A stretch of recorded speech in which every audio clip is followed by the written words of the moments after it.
और सबसे पहले बात कर लेते हैं किस तरीके से लगातार ड्रोन देखा जा रहा है। जम्मू से ये बड़ी खबर आ रही है। जम्मू के इंटरनेशनल बॉर्डर पर अरनिया सेक्टर के पास ड्रोन देखा गया। ड्रोन दिखने की घटना सुबह 5:20 पर हुई। बीएसएफ के जवानों ने ड्रोन पर फायरिंग की। फायरिंग होते ही ड्रोन गायब हो गया। पिछले 5-6 दिन से लगभग हर दिन जम्मू और आसपास के इलाकों में संदिग्ध ड्रोन देखा जा रहा है। कम से कम इसकी 9 घटनाएं अब तक हो चुकी हैं। शुरुआत इसकी रविवार को हुई थी, जब जम्मू एयरफोर्स स्टेशन पर ड्रोन से विस्फोटक गिराए गए थे। जम्मू से मेरे सहयोगी अश्विनी कुमार इस वक्त जुड़ गए हैं तमाम जानकारी के साथ। अश्विनी, ये बेहद दिलचस्प और साथ ही हैरानी की बात है कि लगातार ड्रोन का देखा जाना, 9 ऐसी घटनाओं का होना, फिर भी इसकी ट्रेसिंग में मुश्किल आना, और उसके बावजूद अभी भी जो सेना की तैयारी है वो कहीं ना कहीं उसमें जो जिस तरह की जोर देखा जाना चाहिए था वो नहीं दिखाई दे रहा है। जी नेहा, आज सुबह करीबन 4:25 और 4:45 के बीच में, जैसे कि बीएसएफ का कहना है कि 4:25 पर आज सुबह एक स्मॉल हेक्साकॉप्टर जो है वो यहाँ पर देखा गया, जो कि सर्वेलेंस की तरफ से पाकिस्तान की तरफ से उड़ाया गया था।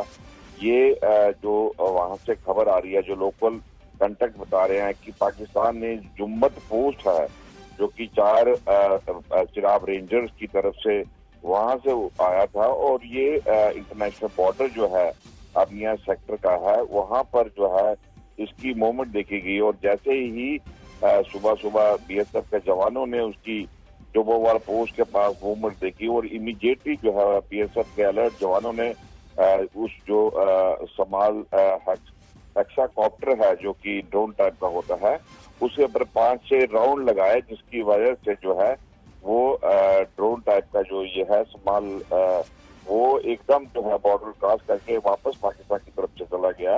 जाहिर है कि वो या तो कोई आर्म्स ड्रॉपिंग करने आया था, या कुछ सर्वेलेंस के लिए आया था, या इन्फिल्ट्रेशन बिड के लिए आ रहे थे कि कहाँ से इन्फिल्ट्रेशन बिड कराया जाए।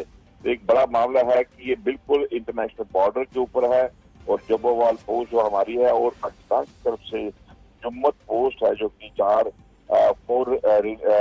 चिराग रेंजर की तरफ से उड़ाया गया था। और बीएसएफ के जवानों ने जब फायर खोला और अश्विनी, बहुत बहुत शुक्रिया हमारे साथ जुड़ने के लिए, तमाम जानकारी देने के लिए, क्योंकि 9 ऐसी घटनाएं ड्रोन देखे जाने की हो चुकी हैं और रविवार से ही इस तरह की घटनाओं में इजाफा देखा जा रहा है। अरनिया सेक्टर के पास ये ताजा मामला सामने आया है। तो जम्मू में ड्रोन देखने की घटनाओं पर जम्मू कश्मीर के उपराज्यपाल मनोज सिन्हा ने कहा है कि ऐसे खतरों से निपटने के लिए हमारी सुरक्षा एजेंसियां पूरी तरह से मुस्तैद हैं। पिछले कुछ महीनों में कई ड्रोन देखे गए थे। बीएसएफ ने पिछले दिनों एक ड्रोन मार भी गिराया था। कुछ जम्मू कश्मीर के पुलिस के लोगों ने इन प्रयासों को निष्फल किया, लेकिन हाल में जो जम्मू में घटना हुई है उसको सुरक्षा एजेंसियों ने गंभीरता से लिया है, और जहां भी हमारे ऐसे इस्टेब्लिशमेंट हैं वहां सुरक्षा के अचूक इंतजाम हो रहे हैं, और मैं उम्मीद करता हूं कि इस खतरे से निपटने में हमारी सुरक्षा एजेंसियां पूरी तरह सक्षम हैं और समर्थ हैं। वहीं जम्मू कश्मीर के पुलवामा में एक एनकाउंटर हुआ है। पुलवामा के हाजिन राजपुरा में हुए एनकाउंटर में सेना के जवान के शहादत की खबर आ रही है। कल देर शाम 3 से 4 आतंकियों के छिपे होने की सूचना पर सुरक्षा बलों के जवानों ने पुलवामा जिले के राजपुरा के हाजिन गांव में घेराबंदी की। सुरक्षा बलों के जवानों ने जब आतंकियों को एक घर में घेरा तो आतंकियों ने फायरिंग शुरू कर दी। एनकाउंटर अब भी जारी बताया जा रहा है। अशरफ बानी मेरे सहयोगी इस वक्त तमाम जानकारी के साथ जुड़ गए हैं। अशरफ, एनकाउंटर का अब तक क्या स्टेटस है, किस तरीके से वहां पर घेराबंदी की गई है, और क्या अभी वहां पर ताजा जानकारी, वहां से ताजा अपडेट मिल पा रहा है? नेहा, जबरदस्त गोलीबारी दोनों तरफ से हो रही है। जैसे आपने कहा, कल शाम को ये मुठभेड़ शुरू हुई थी जब सुरक्षा बलों को खबर मिली थी कि हाजिन गांव जो कि राजपुरा इलाके में आता है पुलवामा जिले के, वहां पर कुछ मिलिटेंट छुपे हैं। जब वहां पर सुरक्षा बलों की टीम जिसमें सेना, पुलिस और सीआरपीएफ थी वहां पहुंची तो वहां उन पर फायरिंग हुई, जिसमें सेना का एक जवान मारा गया। फिलहाल रात भर अंधेरे के कारण ऑपरेशन को रोका गया। आज सुबह सवेरे एक बार फिर तलाशी अभियान शुरू हुआ और इस वक्त जब मैं आपसे बात कर रहा हूं दोनों तरफ से गोलीबारी हो रही है। जहां तक यहां पर मिलिटेंटों की संख्या है वो 3 से 4 बताई जा रही है और एक घर के भीतर छुपे हैं। फिलहाल आसपास के इलाकों को खाली कर दिया गया है और ये मुठभेड़ अभी भी जारी है और सुरक्षा बलों का कहना है कि बहुत जल्द इस मुठभेड़ को अंजाम तक पहुंचाया जाएगा और जितने भी मिलिटेंट इस घर में छुपे हैं उनको मार गिराया जाएगा। ठीक है अशरफ, बहुत बहुत शुक्रिया इस तमाम जानकारी के लिए आपका। बात गर्मी की करेंगे क्योंकि दिल्ली में रिकॉर्ड तोड़ गर्मी पड़ रही है। लू के थपेड़ों से बुरा हाल है। पारा लगातार 42 से 43 डिग्री के आसपास बना हुआ है। आज भी हीट वेव का अनुमान है। मौसम विभाग की अगर माने तो अभी मानसून का इंतजार लंबा खिंचने वाला है, यानी कि ये हीट वेव जारी रहने वाली है।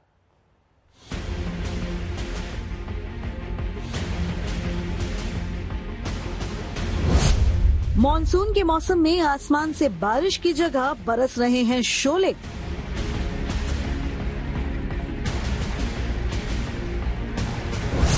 रिकॉर्ड तोड़ गर्मी से झुलस रही है दिल्ली।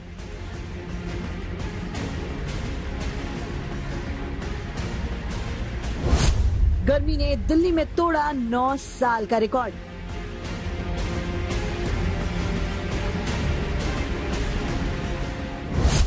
बारिश के लिए लंबा हुआ इंतजार। जुलाई का मौसम आसमान से बादलों के बरसने का होता है। जुलाई में दिल्ली जल भराव के लिए सुर्खियों में रहती है, लेकिन इस बार मौसम बदला हुआ है। मॉनसून के महीने में दिल्ली रिकॉर्ड तोड़ गर्मी से झुलस रही है। बहुत गर्मी है। बहुत गर्मी है। नॉर्मली तो बारिश हो जाती थी। बहुत 3 दिन से बहुत बुरा हाल है। अच्छा, बहुत ज्यादा ही बुरा हाल 3 दिन से। अभी में रात में नाइट में लाइट भी कट जाती है, समस्या हो रही है। अब ड्यूटी आने के लिए बस में इतनी प्रॉब्लम हो रही है कि बस में चढ़ नहीं जा रहा है। बिल्कुल सर, गर्मी तो बहुत तेज है। कितने दिन से ज्यादा दिक्कत हो रही है? सर 4-5 दिन से ज्यादा दिक्कत है। हम तो एमपी से आए हैं। हम तो परेशान हो रहे हैं। एमपी से आए हम कल्पना नहीं कर रहे थे इतनी गर्मी लगेगी। मेरी बेटी के यहाँ ज्वाइन करवाने के लिए आया था मैं, तो ये सोच के नहीं आता इतना परेशान हो जाएंगे हम। लगातार चौथे दिन आज दिल्ली लू के थपेड़ों से जूझ रही है। पिछले 3 दिन दिल्ली में अधिकतम तापमान लगातार 43 डिग्री के ऊपर बना हुआ है।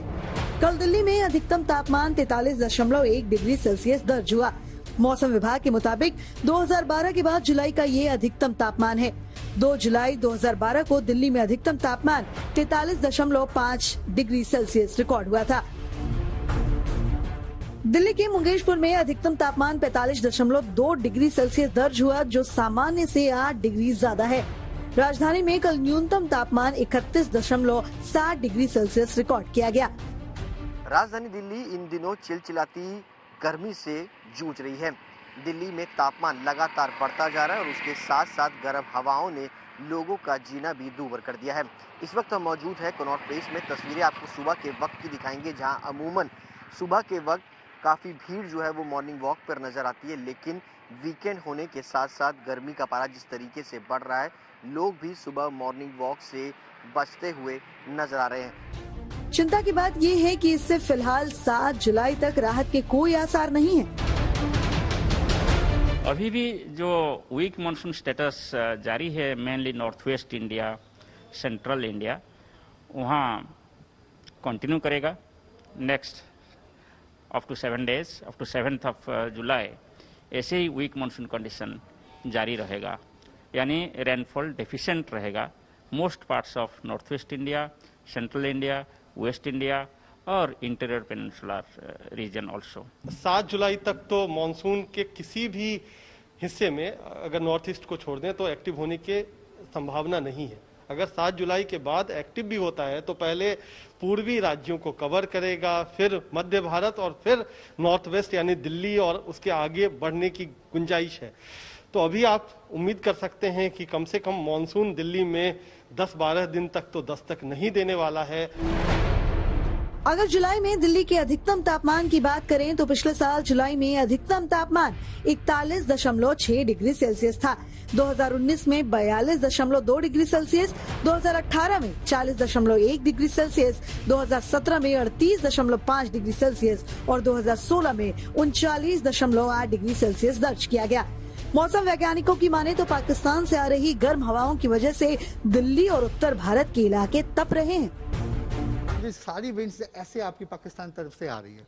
It is coming westerlies or sort of south westerly winds over entire region हमारा नॉर्थ वेस्ट इंडिया में।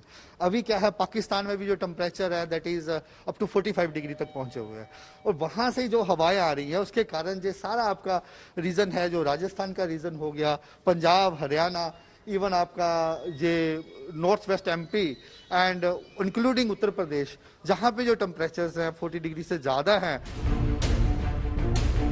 फिलहाल दिल्ली वाले जो गर्मी महसूस कर रहे हैं उसे तकनीकी शब्दावली में हीट वेव कंडीशन कहते हैं। जब तापमान 40 डिग्री से ऊपर चला जाए और वो सामान्य से कम आधा डिग्री ऊपर रहे तो उसे हीट वेव घोषित किया जाता है। अगर तापमान सामान्य से 6.5 डिग्री ज्यादा हो तो इसे गंभीर हीट वेव माना जाता है। दिल्ली में मंगलवार से हीट वेव की शुरुआत हुई और आज भी जारी रहने के आसार हैं। कुमार कुणाल के साथ ब्यूरो रिपोर्ट, आज तक।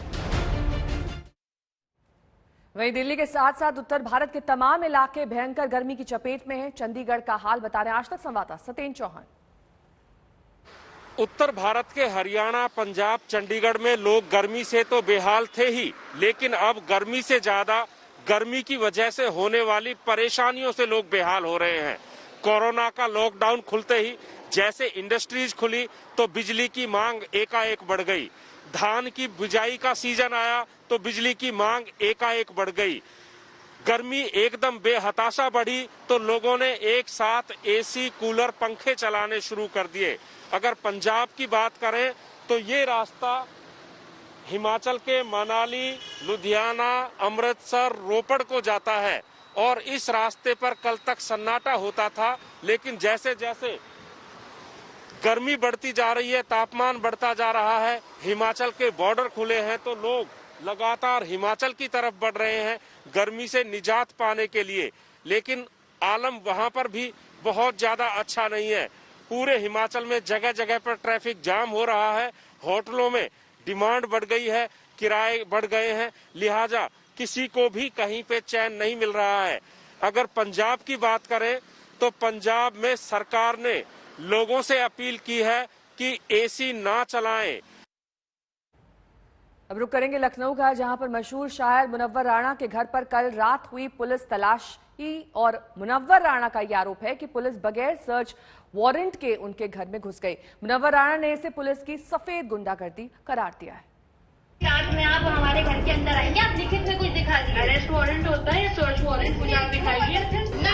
लेडी कांस्टेबल नंबर चाहिए, हम बता रहे हैं, यहाँ मत समझिए।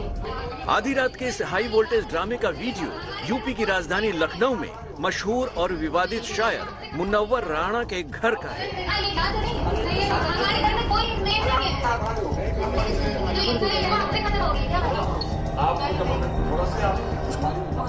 आरोप है कि कल आधी रात को यूपी पुलिस बगैर किसी वारंट के उनके घर पहुंच गई। मुनव्वर राणा को घर के बाहर बिठा दिया गया और पुलिस घर के भीतर तलाशी लेती रही। परिवार के कुछ लोगों ने इसका वीडियो भी बनाया, जिसमें घर के लोग पुलिस पर सवाल उठा रहे हैं। रात में आप हमारे घर के अंदर आएंगे, आप लिखित में कुछ दिखा दीजिए। अरेस्ट वारंट होता है या सर्च वारंट, कुछ आप दिखाइए।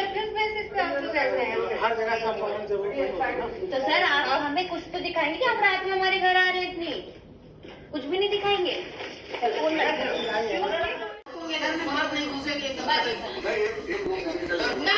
लेडी कांस्टेबल नाम और नंबर चाहिए, हम बता रहे हैं, यहाँ मत समझिए। हमारे घर में कोई मेल नहीं है, खत्म हो गई क्या? थोड़ा से आप नहीं, हमें कोई सर क्रिमिनल वाली बात कर रहे हैं।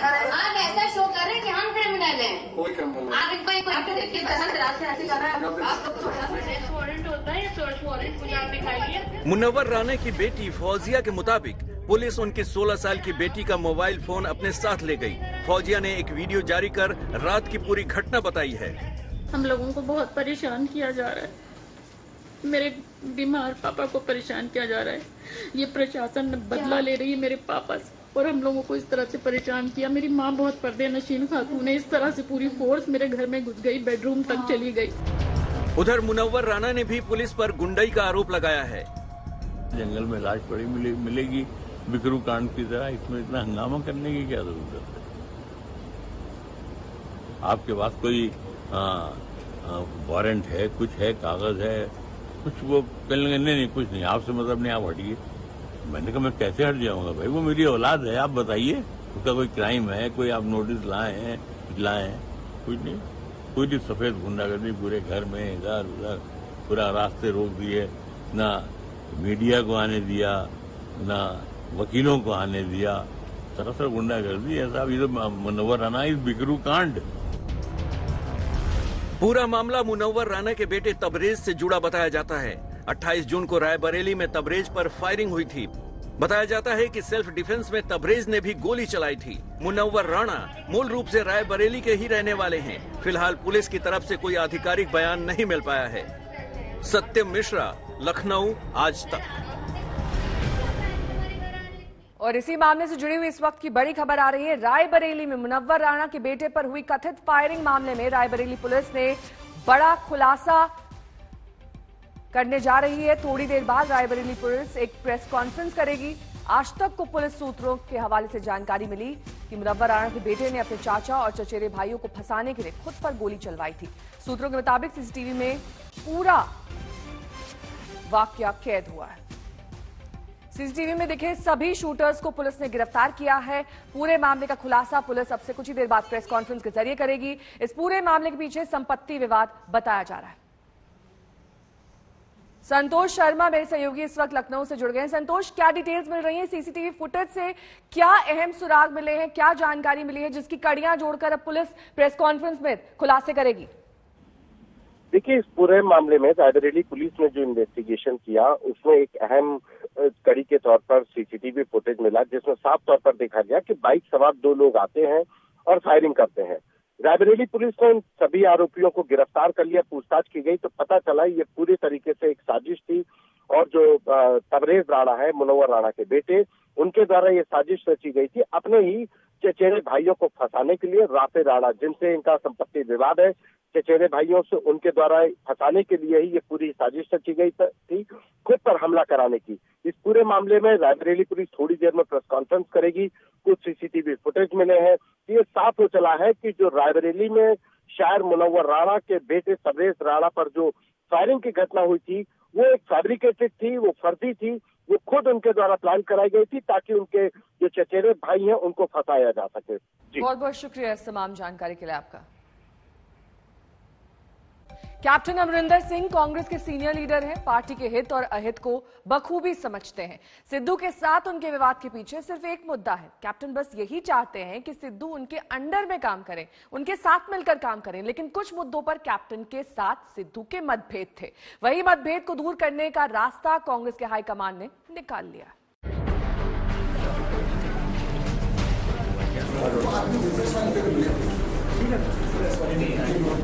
कैप्टन की मनमानी है परेशानी। सुलझने के करीब पंजाब की रार।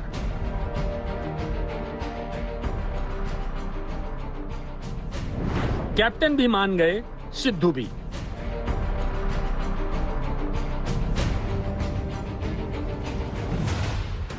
पंजाब के अंदरूनी घमासान को लेकर पार्टी ने बीच का रास्ता तलाशा है। सूत्रों के मुताबिक मसले का समाधान 1-2 दिन में निकल जाएगा, जो दोनों पक्षों के लिए सम्मानजनक हो। यानी कैप्टन और सिद्धू के बीच सत्ता को लेकर रस्साकशी खत्म हो जाएगी। पिछली बार कहा था कि 7 या 8 जुलाई तक मामला सुलझ जाएगा। आपको लगता है कि अब और जल्दी हो जाएगा या उसी टाइमलाइन के मुताबिक चल रहे हैं आप लोग? मैंने 8-10 तक कहा था जी। तो ये, और मैंने कहा था कि मानसून, तो आप मानसून ला ही नहीं पा रहे, हमारा सॉल्यूशन डिले कर दिया आपने। आलाकमान को लगता है कि इस अंदरूनी लड़ाई से पार्टी की काफी किरकिरी हुई है। ये बात कैप्टन अमरिंदर को भी समझाई गई है। कैप्टन का विधायकों के साथ लंच भी पंजाब कमेटी की हिदायत का नतीजा है। कांग्रेस चाहती है कि कैप्टन अमरिंदर सिंह पार्टी के विधायकों की शिकायतों को टॉप प्रायोरिटी पर सुने और सुलझाएं। दरअसल पिछले 1 साल में कैप्टन ने विधायकों से दूरी बनाए रखी। उनसे मुलाकात न कर पाना विधायकों की मुख्य शिकायतों में एक था। हालांकि उन्होंने कोरोना कारण बताया था। इसी के चलते कैप्टन ने विधायकों की दावत रखी। कांग्रेस विधायक लगातार मांग कर रहे थे कि मुफ्त बिजली को लेकर सीएम बड़ा ऐलान करे, लेकिन कैप्टन ने नहीं किया। बड़ी बात यह है कि 200 यूनिट मुफ्त करने को लेकर घोषणा की जानी थी, मगर ये भी काम नहीं किया गया। इसी बीच अरविंद केजरीवाल ने 300 यूनिट मुफ्त बिजली देने का चुनावी वादा कर दिया। जैसे ही सरकार बनेगी, पहली कदम से पंजाब के अंदर 300 यूनिट बिजली माफ कर दी जाएगी। पहली कदम से पुराने सारे बिजली के बिल माफ कर दिए जाएंगे। पंजाब की सियासी हलके में ये कहावत जोरों से चल रही है, उत्तर कांटों में चढ़ा यानी तुम हटो मैं सिंहासन चढ़ता हूँ। कैप्टन और बादलों के बीच चल रही सत्ता की अदला बदली की चर्चा है। पंजाब में कांग्रेस और अकाली की सरकार पारी पारी से आती जाती रही है। अकाली दल के मुखिया बादल के प्रति कैप्टन की नरमी पार्टी हाईकमान के लिए चिंता का विषय है। ट्रांसपोर्ट और केबल से लेकर रेत माफिया पर सुस्ती को लेकर कैप्टन केस को कमजोर कर रहे हैं। मैनिफेस्टो में किए गए वादों में ड्रग माफिया के खिलाफ कार्रवाई जैसे मुद्दे गर्म हैं। इसमें सुझाव दिखाई देते हैं, जैसे उन्होंने बरगाड़ी वाला और ड्रग्स वाला और ट्रांसपोर्ट माफिया को ख़त्म करने वाली ये बातें कही, तो ये सुझाव हैं, ये तो हरीश रावत के सुझाव भी हैं और ये खुद अमरिंदर सिंह जी के सामने भी यदि उनसे बात करेंगे वो कहेंगे ये चुनौतियां मेरे सामने हैं। और उसके अलावा सिद्धू जी ने एक बात और कही अपनी बात में, उन्होंने कहा भाई ये समस्याएं हैं जो पंजाब की जनता के सवाल हैं, यदि सरकार इनको हल करती है तो मैं सरकार के साथ खड़ा दिखाई दूंगा। सूत्रों के मुताबिक सिद्धू को ऐसे में बड़ा पद देकर डैमेज कंट्रोल किया जाएगा और इसके लिए कैप्टन को भी मना लिया गया है। अमरिंदर जल्द दिल्ली आएंगे और पार्टी नेतृत्व से मिलेंगे। सिद्धू के बयान पर सिद्धू को चेताया गया है। यही वजह है कि सिद्धू दिल्ली में दर्जनों मीडिया के सामने चुप्पी साधे हुए हैं। महत्वपूर्ण बात यह है कि पार्टी आलाकमान को लगता है कि सिद्धू कांग्रेस पार्टी के लिए जरूरी हैं और पंजाब के नेतृत्व में उन जैसा चेहरा पार्टी को मजबूत करेगा। इसीलिए पार्टी हाईकमान सिद्धू को भी सम्मानजनक जगह देना चाहता है।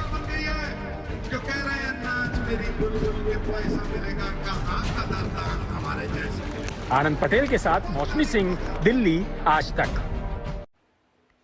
यूपी पुलिस धर्मांतरण के रैकेट की तार सुलझाने में लगी है। इसी क्रम में मास्टरमाइंड उमर गौतम के साथी सलाहुद्दीन को अहमदाबाद से पुलिस ने गिरफ्तार किया है। गुरुवार को वडोदरा लाकर उसके घर की तलाशी ली गई। इस बीच लखनऊ में भी धर्मांतरण का एक अजीबोगरीब मामला सामने आया है, जिसमें 2 सगी बहनों ने इस्लाम कबूल किया है। हजारों हिंदुओं का धर्मांतरण कराने वाला मौलाना उमर गौतम सलाखों के पीछे है और अब एटीएस उसके पूरे रैकेट की तलाश में है। इसी के तहत एटीएस के साथ मिलकर यूपी पुलिस ने उमर गौतम के सबसे करीबी सलाउद्दीन जैनुद्दीन शेख को अहमदाबाद से गिरफ्तार किया है। पुलिस सलाउद्दीन शेख को वडोदरा ले आई, जहां उसके घर की जांच पड़ताल की।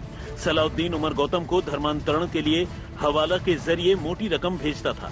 सलाउद्दीन एनजीओ के जरिए फंड लाता था और लोगों की मदद करता था।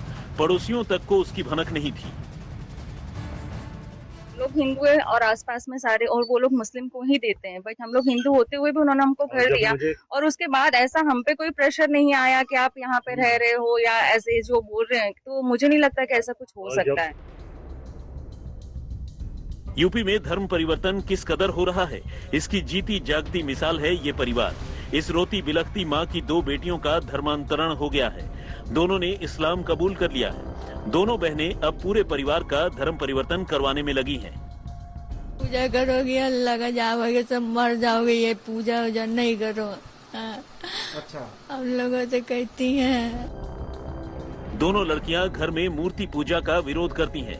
आज तक ने उनसे बातचीत करने की कोशिश की, लेकिन दोनों ने खुद को घर के भीतर बंद कर लिया। कई बार दस्तक के बावजूद दरवाजा नहीं खोला। बात करने की कोशिश कर रहे हैं दोनों लोग। अभी परिवार वालों की माने तो घर के अंदर ही हैं दोनों बहनें, जो घर के अंदर मौजूद हैं, लेकिन वो बाहर नहीं निकल रही हैं। हमने इनका पक्ष जानने की कोशिश की कि परिवार के द्वारा जो आरोप लगाए जा रहे हैं वो कितने सही हैं, लेकिन फिलहाल कोई भी बाहर नहीं निकल रहा है। धर्म परिवर्तन के बाद इन लड़कियों ने अपना नाम बदल लिया। एक ने अपना नाम नाजिया रखा तो दूसरी ने तमन्ना। अब ये लड़कियां अपने छोटे भाई पर भी नमाज पढ़ने के लिए दबाव डालती हैं। हमसे जबरदस्ती मार कर नमाज पढ़वाती हैं, कहती नमाज पढ़ो नहीं तो पूरे घर को मरवा देंगे। तो पढ़ी आपने? जी जबरदस्ती पढ़वाई थी, मतलब पढ़ नहीं पा रहे थे तो जबरदस्ती पढ़वाई थी। आपको तो नमाज पढ़ना आती नहीं है? जबरदस्ती वो बता रही थी ना कैसे कैसे पढ़ना है। हिंदुत्ववादी संगठनों ने इस मामले की तहरीर गोमती नगर थाने में दे दी है। जबकि लड़कियों का परिवार परेशान है क्योंकि उन्हें लगता है कि किसी ने बहकाकर लड़कियों का धर्मांतरण करवा दिया है। वडोदरा से दिग्विजय पाठक के साथ संतोष कुमार, लखनऊ, आज तक। पिछले काफी समय से पूरी दुनिया में वैक्सीन पासपोर्ट की बात हो रही, खासतौर पर अमीर देश जिन्होंने अपनी बड़ी आबादी को टीका लगा दिया है, वो अब अपने देशों में एंट्री के लिए वैक्सीनेशन को मुख्य आधार बनाने में लगे हुए हैं। यूरोपियन यूनियन जैसी संस्थाएं जो यूरोप के 27 देशों का एक ब्लॉक है और इन देशों के लिए एक साथ फैसला लेता है, उसने यूरोप में आने जाने के लिए ग्रीन पास का सिस्टम बनाया है जो लागू भी हो गया है।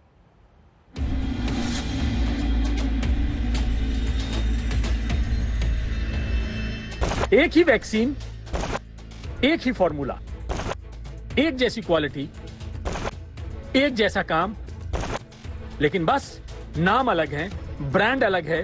तो क्या इंडिया वालों को आने जाने से रोका जाएगा? यूरोपियन यूनियन जैसों की मनमानी को मुंहतोड़ जवाब मिला है। 27 देशों के यूरोपियन यूनियन ने ग्रीन पास के लिए कोविशील्ड को नहीं माना, कोवैक्सीन को नहीं माना, तो भारत ने भी सीधी चेतावनी दे दी कि अगर भारत के टीकों को मान्यता नहीं मिलेगी तो वो भी यूरोप से भारत आने जाने वालों पर सख्ती करेगा, 14 दिन का क्वारंटाइन जरूरी कर देगा। सीधा सा हिसाब है, जिसकी जो नीति होगी भारत वैसा ही जवाब देगा। यूरोपियन यूनियन पर भारत ने जैसे ही सख्ती दिखाई तो यूरोप के अलग अलग देश लाइन पर आ गए। ऑस्ट्रिया ने कह दिया, जर्मनी ने कह दिया, स्लोवेनिया मान गया, ग्रीस मान गया, आइसलैंड ने कह दिया, आयरलैंड ने कह दिया, स्पेन मान गया, स्विट्जरलैंड ने भी कह दिया, एस्टोनिया ने भी मान लिया। यहां अब ट्रैवल के लिए कोविशील्ड का टीका लगवाना रुकावट नहीं बनेगा। यूरोप के 9 देशों ने अपने अपने यहां ट्रैवल के लिए कोविशील्ड को क्लियर कर दिया। एस्टोनिया ने तो ये कह दिया कि वो उन सभी भारतीयों को अपने यहां आने जाने की पूरी इजाजत देगा जिन्होंने भारत सरकार की अप्रूव की गई कोई भी वैक्सीन लगवाई हो। जहां एक तरफ यूरोपियन यूनियन अभी भी ये डिसाइड करने की कोशिश कर रहा है कि भारत में बने वैक्सीन्स को अप्रूवल देगा या नहीं, वहीं दूसरी तरफ भारत ने बायलैटरल एजेंडा के तहत हर एक यूरोपियन कंट्री को ये कहा है कि अगर वो भारत के वैक्सीन्स को क्लियरेंस देते हैं तो बदले में भारत उनके वैक्सीन्स को न केवल क्लियर करेगा बल्कि उनके लोग जब भारत आएंगे तो उनको क्वारंटीन से भी एग्जेम्पशन मिलेगा। ये भारत की कूटनीतिक ताकत है। आगे यूरोप के बाकी देश भी मानेंगे क्योंकि भारत ने सीधे कह दिया कि यूरोप के देश अपने अपने हिसाब से तय करें। उन भारतीयों को इजाजत दें जो यूरोप आना चाहते हैं और जिन्होंने कोविशील्ड या कोवैक्सीन का टीका लगवाया है, लेकिन जिस पर ईयू के ग्रीन पास के नियमों ने अड़ंगा लगाया है। महामारी के बीच यूरोप में बेरोकटोक आने जाने के लिए यूरोपियन यूनियन ने डिजिटल कोविड सर्टिफिकेट जारी करने का सिस्टम बनाया है।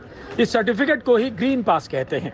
इस ग्रीन पास में हर यात्री की कोविड से जुड़ी हर तरह की जानकारी होती है कि उसे कौन सी वैक्सीन लगी है, कब वैक्सीन लगी है, कोविड नेगेटिव रिपोर्ट कब की है, कब वो रिकवर हुआ है। ये ग्रीन पास एक तरह का वैक्सीन पासपोर्ट है। जिनके पास ग्रीन पास होगा वो यूरोप में बेरोकटोक ट्रेवल कर सकेंगे। जिनके पास ग्रीन पास नहीं होगा उन्हें यूरोप के ट्रेवल में बहुत परेशानी होगी। जैसे अगर कोई भारतीय फ्रांस गया तो उसे फ्लाइट पकड़ने से पहले नेगेटिव RT-PCR टेस्ट रिपोर्ट दिखानी होगी। फ्रांस पहुंचते ही फिर टेस्ट करवाना होगा, फिर वहां 7 दिन तक क्वारंटीन होना पड़ेगा और जिन्होंने वैक्सीन नहीं लगवाई है उन्हें 10 दिन तक सख्त क्वारंटीन में रहना होगा। हर देश के हिसाब से क्वारंटीन के नियम और ट्रैवल में प्रतिबंध होते हैं। ग्रीन पास सिस्टम यूरोप में इसीलिए बनाया गया कि ट्रैवल की इन दिक्कतों को दूर किया जाए, लेकिन इस सिस्टम में भारतीयों से भेदभाव है क्योंकि ग्रीन पास सिस्टम के लिए यूरोपियन मेडिसिन एजेंसी ने 4 वैक्सीन को अप्रूव किया। उसमें ऑक्सफोर्ड एस्ट्राजेनेका की वैक्सेवरिया, फाइजर बायोएनटेक की कॉमर्नेटी, मॉडर्ना की स्पाइकवैक्स और जॉनसन एंड जॉनसन की जेनसन का नाम शामिल है।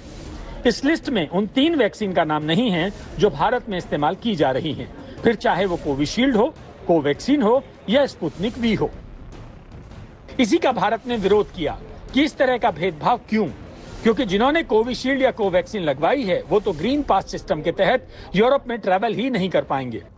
ये कितनी अजीब बात है कि ग्रीन पास देने वाली लिस्ट में जिस ऑक्सफोर्ड एस्ट्राजेनेका की वैक्सेवरिया वैक्सीन को शामिल किया गया, उसी ऑक्सफोर्ड एस्ट्राजेनेका की कोविशील्ड वैक्सीन को शामिल नहीं किया गया, जबकि दोनों का फॉर्मूला एक है, वैक्सीन एक है, बस नाम अलग अलग है, मैन्युफैक्चर अलग है।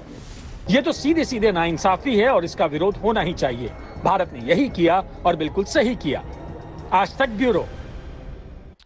दिल्ली और देश के ज्यादातर इलाके एक्सट्रीम वेदर कंडीशन से जूझ रहे हैं। मतलब कुछ सामान्य नहीं है। ऐसा ही कुछ कनाडा में हो रहा है, जहां पारा 50 डिग्री को छू रहा है, जो कनाडा में पहले कभी नहीं हुआ।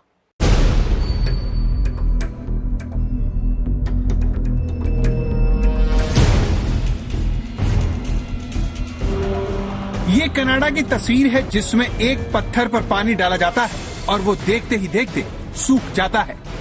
भारत जैसे देश में जहां भयानक गर्मी पड़ती है, वहां हर साल गर्मी में धूप से ऑमलेट बनने की तस्वीरें आना सामान्य है। लेकिन जो देश अपनी भयानक सर्दी के लिए मशहूर है, वहां धूप में ऑमलेट बनाने की ये फोटो दुनिया को हैरान कर रही है।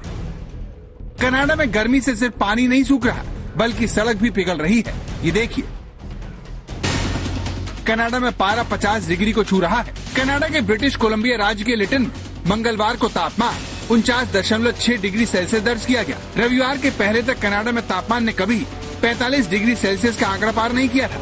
इससे पहले कनाडा में साल 1937 में पारा 45 डिग्री के पार पहुंचा था। लेकिन कनाडा के वैंकूवर के लिटन गांव में जहां पर गर्मी ने नया रिकॉर्ड बनाया है, वहां आमतौर पर तापमान 30 डिग्री के आसपास रहता है। लेकिन इस बार अचानक 20 डिग्री ज्यादा तापमान होने से लोगों ने दम तोड़ना शुरू कर दिया है। वैंकूवर पुलिस ने बताया कि 25 जून के बाद से 130 से ज्यादा लोग गर्मी की वजह से दम तोड़ चुके हैं। गर्मी के सितम से बचने के लिए लोग घर छोड़कर समुद्र के किनारे, झीलों और घरों में बने अस्थायी पूल में नहाकर गर्मी से बचने की कोशिश कर रहे हैं। वर्ल्ड मेटीरियोलॉजिकल ऑर्गेनाइजेशन के मुताबिक यह एक प्रेशर कुकर हीट वेव है। कनाडा और अमेरिका के पश्चिमी हिस्से में गर्मी की वजह के लिए ऐतिहासिक हीट डोम को दोष दिया जा रहा है। हीट डोम तब बनता है जब वायुमंडल गर्म समुद्री हवा को ढककर या टोपी की तरह ढक लेता है। ये तब होता है जब समुद्र के तापमान में बहुत ज्यादा बदलाव आता है और समुद्र की गर्म सतह ज्यादा गर्म हवाओं को ऊपर उठाने को मजबूर करती है। सामान्य शब्दों में समझें तो वायुमंडल का उच्च दबाव गर्म हवा को नीचे की ओर धकेलता है। इसके चलते गर्म हवा वातावरण में फैलने लगती है और वो गर्म चैम्बर की तरह काम करने लगती है। उच्च दबाव की वजह से बादल भी ढक्कर नुमा डोम से दूर धकेल दिए जाते हैं और नीचे हवा सिकुड़ती है और लू चलने लगती है। इसका ऐसा असर हुआ कि ब्रिटिश कोलंबिया के होटल भर गए। दरअसल कनाडा के इस इलाके में ज्यादा गर्मी नहीं पड़ती है, इसीलिए अधिकतर घरों में एयर कंडीशनर नहीं होता है। लेकिन गर्मी ने इनकी मांग में भारी इजाफा कर दिया है। That's 4 times as much as what we typically see, especially in June. Usually we don't get this heat till July, maybe August, so it definitely surpasses what we've ever seen before. Like Vancouver, but it's an interesting experience. Yeah, it's been nice getting outside, but we've basically been consuming gallons of water. भीषण गर्मी को देखते हुए Canada के British Columbia राज्य में school और university को बंद कर दिया गया है। पश्चिमी अमेरिका में भी गर्मी का कहर है, जिसकी वजह से जंगल से हिरन भागकर इंसानों की बस्ती में शरण लेने को मजबूर है। गर्मी की यह हालत अमेरिका के ऑरेगन प्रांत से लेकर कनाडा के आर्कटिक इलाके तक फैली हुई है। मौसम विभाग का कहना है कि आने वाले कुछ दिनों तक यहाँ ऐसे ही गर्मी रहेगी। आज तक ब्यूरो।